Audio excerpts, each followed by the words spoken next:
장애인 문화복지신문 제386호 제5면 기사입니다.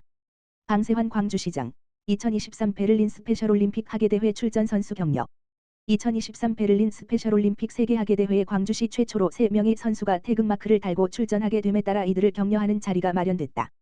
광주시 장애인 제6회 회장인 방세환 광주시장은 5일 육상 종목의 정선정, 김승현, 김태민 선수를 시청으로 초청, 대회 출전을 격려했다. 이날 광주시 장애인 제6회 신임 이사로 임명된 신장섭 이사 등은 이들에게 격려금을 전달하기도 했다. 스페셜올림픽은 지적 자폐성 장애인이 참가하는 국제경기로 4년마다 하계대회와 동계대회로 나누어 개최된다. 이번 2023 베를린 스페셜올림픽은 17일부터 25일까지 9일간 독일 베를린에서 170개국 7천여 명의 선수들이 참가하며 육상 등 22개 종목에서 열띤 경기에 돌입한다. 방세환 시장은 우리시 장애인 제6회는 남윤고 상임부회장 선임 이후 제13회 경기도 장애인 제6대회에서 종합 9위를 차지하는 등 눈부신 발전을 하고 있다고 칭찬하며 여러분이 국가대표로 처음 참가하는 국제대회인 만큼 자신의 역량을 충분히 발휘하고 몸 건강히 다녀오길 바란다고 격려했다. 한편 광주시는 지난달 24일 광주시 종합운동장 건립 기공식을 갖고 25일 2026 경기도민체전 유치 기원 시민 콘서트를 열어 2026 경기도민체전 유치에 박차를 가하고 있다. 광주시 송정 탄벌 새마을협의회 사랑의 여름김치 나눔 행사 광주시 송정동 탄벌동 새마을협의회 회장 박운성 부녀회장 서록화는 지난달 31일 탄벌동 행정복지센터에서 사랑의 여름김치 나눔을 위한 김치 담그기 행사를 개최했다. 이날 행사에는 송정동 통장협의회 회장 이상옥 주민자치위원회 위원장 김경자 송정동 지역사회보장협의체 위원장 구자경 등 단체의 회원들이 함께해 3kg 용기 분량 200개의 맛있는 열무김치를 담갔다. 행사에 참가한 한 회원은 저희의 작은 나눔 활동이 지역사회의 보탬이 되어 보람을 느낀다. 어려움을 겪는 이웃에게 따뜻한 마음도 함께 전달되길 바란다. 라고 말했다. 최정식 송정동장과 윤병성 탄벌동장은 항상 지역 이웃에게 관심을 갖고 몸소 나눔을 실천해 주셔서 감사드리며 후원해 주신 김치는 홀몸 어르신, 장애인 가구 등 김치를 직접 담기 어려운 이웃들에게 전달하겠다라고 밝혔다. 이날 담근 열무김치는 200개는 송정동 100번지 가구와 탄벌동 100번지 가구에 전달할 예정이다. 광명시 취약계층 아동 구강건강 챙긴다 치과주치의 사업 시작. 광명시 시장 박승원 가 취약계층 아동에게 다양한 구강건강 서비스를 제공하는 저소득층 아동 치과주치의 사업을 시작한다. 이 사업은 상대적으로 구강건강 관리에 취약한 저소득층 아동들에게 검진, 교육, 치료 등 포괄적인 구강 서비스를 제공해 이들이 건강한 치아를 유지할 수 있도록 지원하는 광명시 고유 사업이다. 지원 대상은 관내 지역아동센터 27개소와 공동생활가정, 그룹 5개소 입소 아동 등 700여 명이다. 관내 민간치과병원 22개소가 이들과 한대1로 결연하고 올해 11월까지 구강검진, 구강보건, 교육, 충치 및 잇몸치료, 치아홈 메우기, 발치 등 포괄적인 구강관리 서비스를 제공한다. 특히 1인당 최대 40만 원까지 지원해 불소, 도포나 치석 제거 등 예방진료는 물론 레진, 크라운, 인레이 등 건강보험 비급여 치료까지 받을 수 있다. 박승원 광명시장은 저소득층 아동들은 상대적으로 치아와 잇몸 건강이 좋지 않고 치과 의료 이용 접근성이 낮아 의료 서비스 지원이 필요하다며 이들이 평생 건강한 치아를 지켜 삶의 질을 높일 수 있도록 사업을 추진하겠다고 밝혔다. 한편 광명시는 지난해 이 사업을 통해 373명에게 구강검진과 치료 서비스를 제공했다. 광명시 탄소중립도시 선포하고 기후위기 대응 본격화.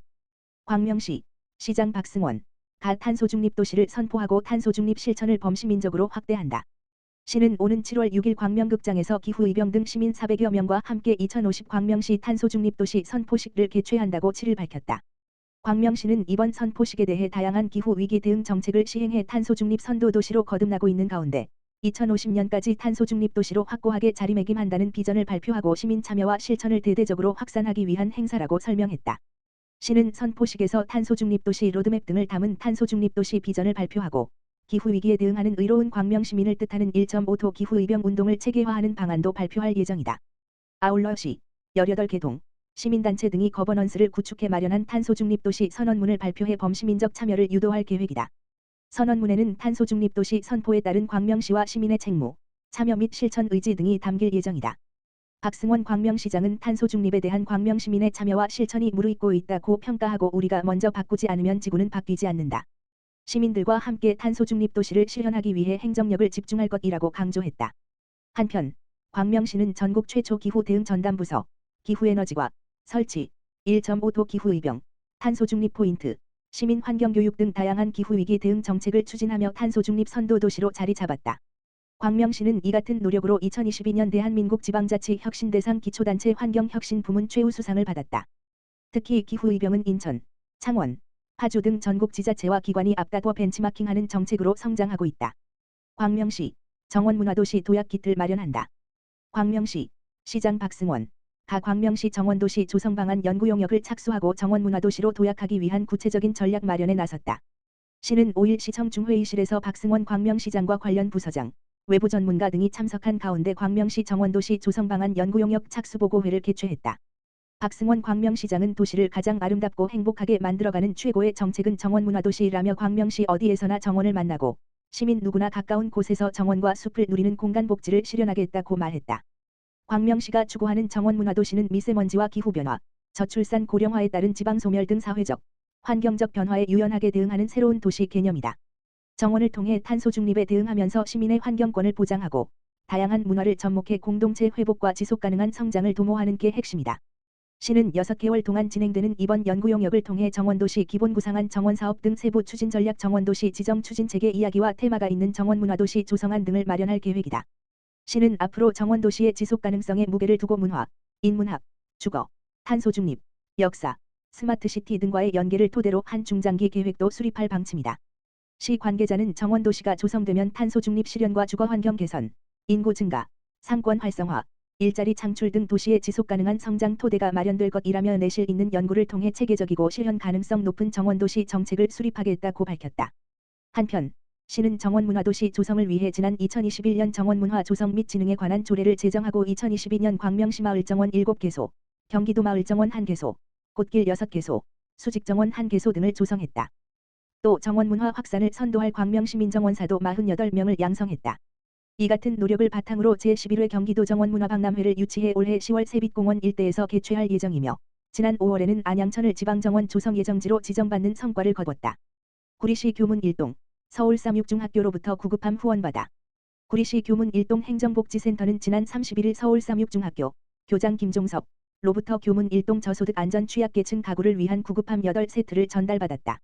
이날 전달식에는 변상국 교문 1동장, 서울삼육중학교 김정혜 교감, 권은경 지도교사, 블루크로스 의료봉사단 대표 이지효 학생 등 총 23명이 참석했으며 후원받은 구급함은 독거노인 및 중증장애인 등 안전 취약계층 8가구에 전달될 예정이다.